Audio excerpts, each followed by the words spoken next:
Did you know the biggest predictor of re-injury after an ACL tear is not physical? It's not a biodex, it's not a hop test, it's something else entirely. And when we consider that nearly half of all athletes who tear their ACL never return to the level of sport that they were at previously, and of those that do, nearly a quarter to a third will either re-tear or injure their opposite knee within the first 2 years, this is a huge blind spot, a huge gap in mainstream rehab and recovery, and something that is crucial for you to get right if you want to give yourself the best chance to come back sooner, safer, stronger. My name is Zach, and I've helped more than 200 athletes come back from major knee surgeries, including second, third, fourth, even ninth, to get back on the field with more strength, more confidence, and most importantly, zero re-tears. And this piece that I'm going to share with you right now is a huge part of that puzzle and something else that the majority of all other mainstream rehab misses. The biggest predictor of a re-tear or re-injury coming back from knee surgery has nothing to do with the knee itself and everything to do with the mind. It's called kinesiophobia, or the fear of movement. It is the doubt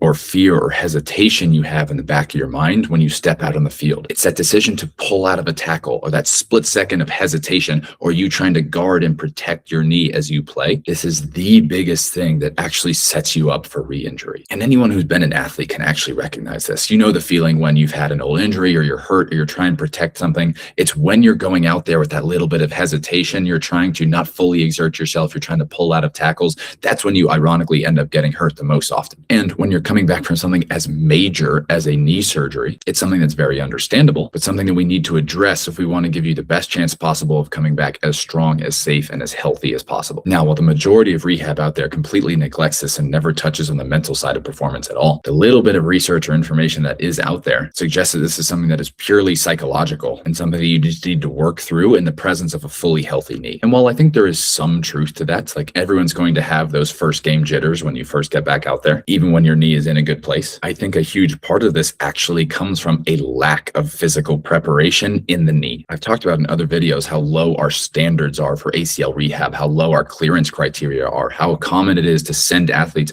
back out on the field when they are less prepared than they were when they got injured in the first place. If you as an athlete got injured at your previous 100% and now you're going back out there expecting to play at 85, 90, 95% of where you got injured in the first place and not expect to have fear, doubt, hesitation, of course you are. It's your brain, it's your subconscious recognizing like, hey, we're not as good as we could be. I don't fully trust this yet. That voice is not you being crazy. It's a signal that, hey, there's more that we need to do. And there's this quote I love from Kobe Bryant when he was asked about why he's so calm and confident when he plays. And he said that confidence comes from preparation. And so this is not something that you can just meditate and visualize your way into, all right? We're not trying to trick your mind to tell you that you're ready when you're really not. It comes from getting you so strong and so prepared that your mind is like, okay, yeah, now we're really ready to go. And this is some of my favorite feedback I get from some of my athletes when they first start to play and how we know they're really ready to go. We have all of our physical tests to know that the knee is really, really strong. But when I have an athlete who goes back to play and they say, hey, I had my first game last night and I forgot about my knee, or I took this big hit last night, this big tackle, and I just popped right back up and kept going again. That's where we want to be. And so there are 3 parts to how we really achieve this. Higher levels of actual physical preparation for the knee. We are getting all of our athletes stronger, more athletic than they were before they got hurt. Then you don't have your subconscious, you don't have the back of your mind sending warning signals because it knows, it can sense what's going on here and it knows that you're physically ready. And honestly, if you just check this one box, the other 2, you're gonna be fine. We just add those in because again, we want to do everything that we can to make our athletes as healthy, as strong, as prepared as we possibly can. So the second is actual psychological readiness testing. There's a clinically validated psych test called the ACL RSI. If you want to look it up, you can Google it, you can take it yourself. And it's essentially a battery of tests that just gets a good gauge. It helps kind of quantify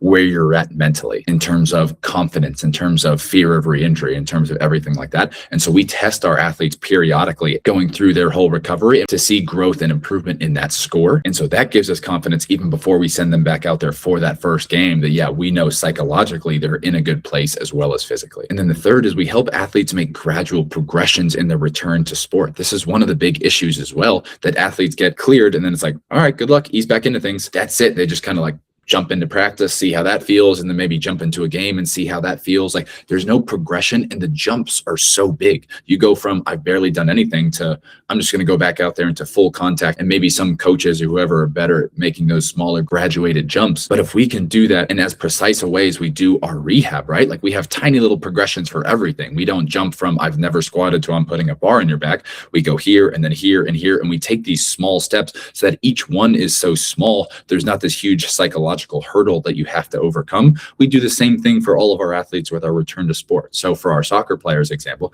we go, can you just go out by yourself with a ball and start to move around, knock the ball a little around? Level 2 is just add a partner, knock the ball around, some passes, different things like that. Then maybe level 3, we stretch that out a little bit farther over a little bit more distance. Can we start to strike the ball a little bit now? Then can we get you into rondos where there's now a little bit of change of direction, but there's no real contact, and then contact in practice, and then inner squats, and then games. And so when we can break it up that way, you have so much more confidence going into that, because I'm not asking you to jump from level 1 to level 10. By the time you get to level 10, you've conquered levels 1, 2, 3, 4, 5, 6, 7, 8, 9. And so most of the time it's our athletes that are telling us like, hey, can I go do this thing? I'm ready for this. Like, let's go. And that's where I want to be. Like, I'm not the one who pushes my athletes into any of the return stuff. They're like, yo, dude, I'm ready to go. Let me go get after it. And we have the numbers and the data to validate that, yep, that makes sense. And it's like, all right, boom, go for it, dude. Like, go have fun. Like, this is what you've worked so hard for. And so I just wanted to make this video, this message, because if you are that athlete who still has that doubt, fear, that hesitation in the back of your head, A, you're not crazy.